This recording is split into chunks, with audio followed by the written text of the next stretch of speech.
میں اس زمانے میں جو سب سے زیادہ کمزوری محسوس کرتا ہوں لوگوں کے اندر، یہ ہے کہ تدبر نہیں، حوصلہ نہیں۔ ایک بت ہوتا ہے میری ذات کا جس سے میں ساری زندگی باہر نہیں نکل پاتا۔ میں کہتا ہوں جو میں کہہ رہا ہوں وہ ہونا چاہیے، جو میں چاہ رہا ہوں وہ ہونا چاہیے، جو میری خواہش ہے وہ ہونا چاہیے۔ ایسا نہیں ہوگا۔ خواہشیں آپ کریں گے، چاہتے آپ کریں گے، پر پوری اللہ اپنی حکمت سے کرے گا۔ پورا اللہ اپنی۔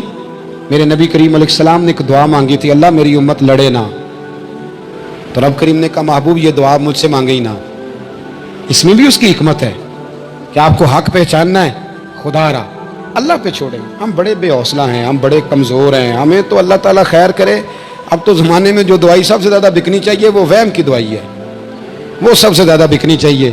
ہر چوتھا آدمی اس وہم کا شکار ہے کہ جانے کیا ہو جائے گا۔ کچھ بھی نہیں ہوگا، وہی ہوگا جو منظور ہے۔ آپ کو تو ماشاءاللہ یاد ہے، وہی ہوگا جو منظور ہے۔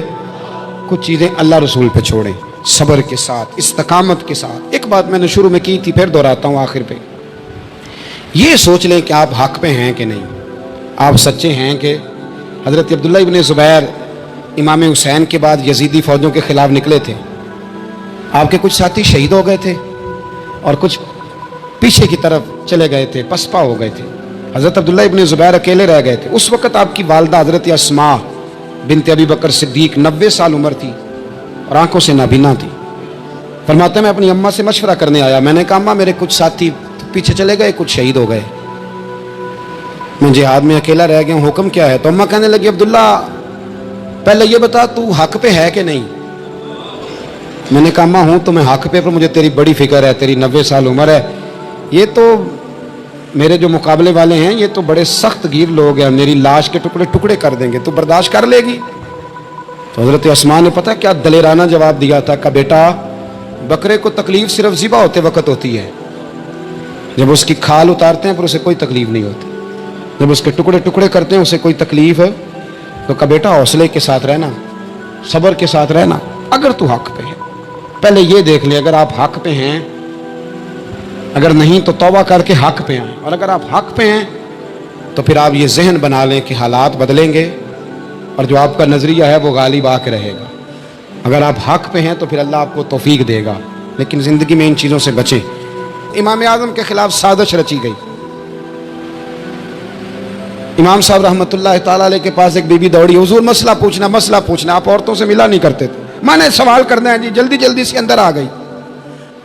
عورت جیسے ہی اندر داخل ہوئی باہر شور ہو گیا، امام صاحب کے پاس عورت ہے، اس نے بھی شور کر دیا کہ معاذ اللہ ثم معاذ اللہ، 10 درازی کیا امام اعظم نے۔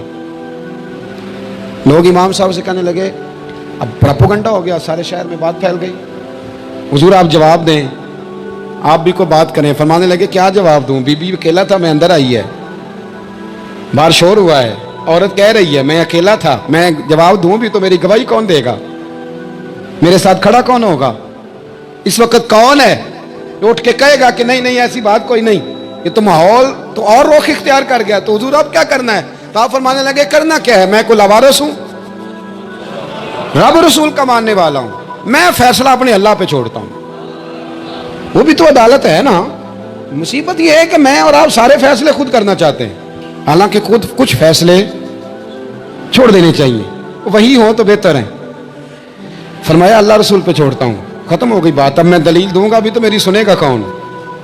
اس طرح کے ماحول میں کئی دفعہ آپ دلیل دیتے بھی ہیں تو کوئی سننے کو تیار ہے، وقت فیصلے کرتا ہے، کون سنے گا؟ فرمایا بس ٹھیک ہے، لے گئے پکڑ کے کوتوال کے پاس، تھانے میں بند کر دیا۔ اب اتنا بڑا امام ہے، تھانے میں بند ہے، عورت بھی باہر بٹھا دی گئی، امام صاحب نے اس سے کوئی ڈسکس نہیں کی۔ جب اندر تشریف لے گئے، سپاہی 2-3 کھڑے تھے، امام صاحب او ہو، رب کریم کے بندوں کا وہی طریقہ، امام صاحب نے وضو کے لیے پانی مانگا اور پھر امام اعظم نے نفلوں کی نیت باندھی اور 2 رکعتیں پڑھ کے کہنے لگے مالک عزتیں بھی تیرے پاس ہیں، ذلتیں بھی تیرے پاس ہیں، تو جس حال میں ابو حنیفہ کو رکھے گا مجھے شکوہ کوئی نہیں، میں تیری رضا پہ راضی ہوں، جیسے تو چاہے میں راضی ہوں تیری رضا پہ۔ امام صاحب دعا مانگ رہے تھے تو آنسو ہاتھوں پہ گر رہے تھے۔ آنا کبھی مصلی بھی آباد کریں، آنا کبھی دنیا کو تو دکھڑے بڑے سنا لیے، آنا 2 رکعتیں پڑھ کے روئیں رب کی بارگاہ میں، محبوب کا وسیلہ پیش کریں، آنا اسے بھی تو منائیں۔ امام صاحب کے آنسو گرنے لگے، سپاہی بھی پریشان تھے، وہ بی بی نہ خود ہی اٹھی اور امام صاحب کے قریب گئی، کہنے لگی پہلے مجھے دنیا والے کہتے تھے، اب میں سمجھ گئی ہوں آپ تو رب کریم کے نیک بندے، اب نہ روئیں، سویرے جانا ہے نا قاضی کی عدالت میں، تو میں سویرے گواہی دوں گی کہ میں نے جھوٹا الزام لگایا تھا، آپ ناراض نہ ہوں۔ امام صاحب فرمانے لگے اس سے نہیں بات بنے گی، اگر تو نے کچھ کرنا ہے تو جو میں کہتا ہوں وہ کر۔ امام اعظم تھے نا، جو میں کہتا ہوں وہ کر۔ اس نے کہا جی وہ کیا؟ آپ فرمانے لگے اب تیری گواہی سے بھی بات اور ہو جائے گی، اس کو کہہ لیا ہے، اس کو منا لیا ہے، اس کی منت کر لی ہے، اس کو رشوت دے لی ہے، حالات کا تقاضا اب اور ہے، اب اس کا جواب بھی کچھ اور ہی ہے۔ با پردہ عورت تھی، برقعے میں لپٹی ہوئی، اس کو گھر بھیج دیا۔ وہ کوتوال سے کہنے لگی میں بیمار ہوں، مجھے چھٹی دے دو، سویرے آ جاؤں گی۔ مدعی مقدمہ تو میں ہوا، مدعی کو تھوڑی کوئی باندھ کے رکھے گا۔ خاتون گھر چلی گئی، صبح قاضی کی عدالت میں مقدمہ لگا، امام صاحب رحمت اللہ علیہ کٹہرے میں کھڑے ہیں۔ یار بڑا مشکل ہوتا ہے معزز آدمی کا کٹہرے میں کھڑا ہونا، لیکن مخلوق تو فنکار ہے اس درجہ کے پل بھر میں، یہ سنگے در کعبہ سے بھی اسنام تراشے، تم کون ہو کیا چیز ہے داغے کبابی، لوگوں نے تو مریم پہ بھی الزام تراشے۔ یہ نہیں نا باز آتے لوگ، پھر مرضی ہے نا ہونا، کٹہرے میں کھڑا ہونا پڑ ہی جاتا ہے۔ کٹہرے میں کھڑے ہیں امام اعظم، تو قاضی پوچھتا ہے آپ کی بڑی قدر ہے، بڑی اہمیت ہے، تو آپ اس عورت کے بارے میں کیا کہتے ہیں؟ تو امام صاحب فرمانے لگے یہ جو کہہ رہی ہے اس سے پوچھ لیں۔ تو خود خاتون کہنے لگی میرا امام صاحب سے تعلق ہے۔ آپ فرمانے لگے ٹھیک کہتی ہے۔ ساری بھری عدالت سب لوگ حیران، حضرت تعلق ہے؟ فرمایا ہاں۔ کس طرح؟ فرمانے لگے میری بیوی ہے، زوجہ میری اہلیہ ہے۔ جناب کس طرح؟ فرمایا محلے کی بیویاں بلا لو، اس کے ابا کو بلا لو، چہرہ دکھا لو۔ وہ سارے لوگ جمع ہو گئے، چہرہ کھول کے دیکھا تو امام صاحب کی زوجہ تھی۔ امام صاحب نے اس خاتون کو کہہ کے بھیجا تھا کہ یہی برقع میری بیوی کو دے کے سویرے بھیج دینا، یہی والا برقع جو تو نے پہنا ہے اب گھر جا اور میری اہلیہ کو یہ برقع دے کے بھیج دینا۔ وہ برقع دے کے اس نے بھیج دیا۔ جب امام صاحب رحمت اللہ علیہ کی اہلیہ ثابت ہو گئی کہ یہ تو امام صاحب کی اہلیہ ہیں جو کھڑی ہیں، اب وہ جو سازش رچنے والے تھے وہ دائیں بائیں دیکھ رہے تھے، تو امام صاحب نے ایک بات کی جو بڑی شاندار ہے، فرمایا تدبیریں تم نے بھی کی تھی، پر جو تدبیر میرا رب فرماتا ہے نا، جو تدبیر میرا، فرمایا یہ ابو حنیفہ کی تدبیر نہیں، یہ تدبیر میرے اللہ کی ہے جو اس نے مجھے عطا فرمائی، مجھے سجھائی۔ اب قاضی صاحب نے حکم دیا کہ جتنے لوگوں نے الزام لگایا وہ سارے معافی مانگے، وہ آئیں جس نے بات کی۔ بھائی وقت کو دیکھیں، فیصلے اللہ کے حوالے کریں۔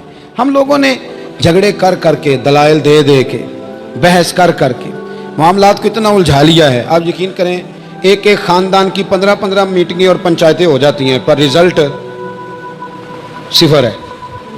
وہ جی وہ فلاں چودھری صاحب اس کے ساتھ مل گئے تھے، فلاں آدمی ادھر چلا گیا تھا۔ آپ تھوڑا وقت دیں، صبر کریں، استقامت کا مظاہرہ کریں۔ آپ دیکھیں حالات کس کروٹ بیٹھتے ہیں۔ کئی دفعہ صلح کی پیشکش کی جناب ابو سفیان کو، لیکن وہ مانتے نہیں تھے۔ حضرت عباس فرماتے ہیں میں نے کئی دفعہ انہیں کہا، حدیبیہ میں بھی میں نے کہا، انہوں نے سخت شرائط کے ساتھ صلح کی، لیکن جب حضور لشکر لے کے گئے نا میدان میں، توجہ ہے میری بات پر، 10,000 کا لشکر گیا تو پھر ابو سفیان خود اٹھ کے حضرت عباس کے گھر گئے، کہنے لگے میں نے تو آج آپ کے بھتیجے کی شان دیکھی۔ تو حضرت عباس کہنے لگے ابھی بھی وہیں کھڑے ہو، یہ بھتیجے کی شان نہیں، یہ اللہ کے محبوب کی شان ہے، یہ رسول کائنات کی شان ہے صلی اللہ علیہ۔ تو کہا اب میں صلح کرنا چاہتا ہوں، اب میری صلح کرا دو۔ وہاں بھی حضور نے یہ نہیں فرمایا جب ہم کہتے تھے تو کیوں نہیں آتا تھا، جب ہم معاہدات کرنا چاہتے تھے تو کیوں نہیں آتا تھا۔ میرے محبوب نے عزت دے دی، فرمایا تیرے ساتھ بھی صلح ہے، تجھے بھی معافی ہے، اور جو تیرے گھر میں داخل ہو جائے گا اسے بھی معافی ہے۔ ختم ہو گئی بات۔